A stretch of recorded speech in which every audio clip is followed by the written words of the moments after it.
Hello everyone, this is Binu Jaiswal from class 11th and I am going to tell you about the chapter Landscape of the Soul, which has been written by Nathalia Troveroy. In this chapter, she has described mainly about the difference between Chinese form of painting and European form of painting with the help of some stories. The chapter begins with the story of a famous painter whose name was Wu Daoji. He was a well known artist of the Tang dynasty and one of the greatest of all the Chinese artists. Once the Emperor Xuanzong ordered him to paint a landscape of the beautiful Jialing River on the palace wall so that the emperor could see the scene whenever he wanted. The painter painted the landscape with his own imagination within a day. It was his last painting, and for a long time the emperor appreciated his painting. Once the painter said to the king, "Here is a cave at the foot of the mountains, and in which dwells a spirit, and you can enter in this painting through this cave." Then he clapped his hands, and the entrance of the cave opened. He entered the painting, and the entrance closed behind him. And before the astonished emperor could move or utter a word, the painting had vanished from the wall. Not a trace of Wu Daoji's brush was left, and the painter was never seen again in this world. But a Chinese painting does not represent an actual view, and a Chinese painter does not choose a single viewpoint. The artist creates a path for our eyes. We can enter in the painting, then travel it, and then come back in a leisurely manner. This requires the active participation of the viewer, which is physical as well as mental.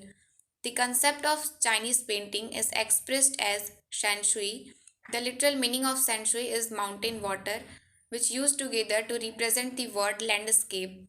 These are the two complementary poles which reflects the Taoist view of the universe, in which the mountain is yang and the water is yin. The mountain is always reaching vertically towards heaven. It is stable, warm, and dry in the sun. It is active and masculine.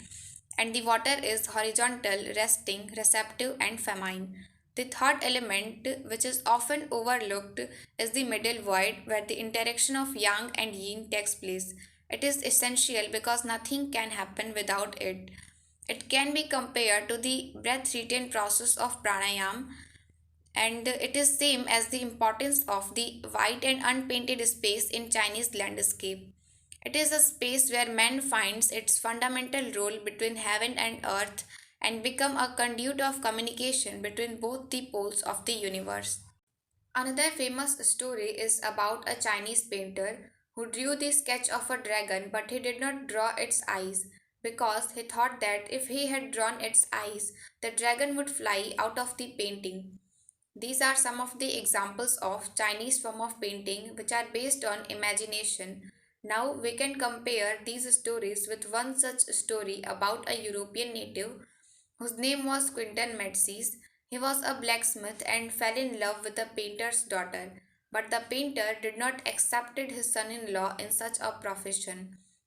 So one day Quinton went into the painter's studio and painted a picture of a fly on a panel. The painter tried to sweat it away, but then he realized that it was not real. Then he admitted Quinton in his studio as a learner and gave his daughter's hand to him. This shows that European paintings are realistic and illusionistic. It is a figurative painting, and the European painter wants from us to borrow his eyes and look exactly from a specific angle as he saw it.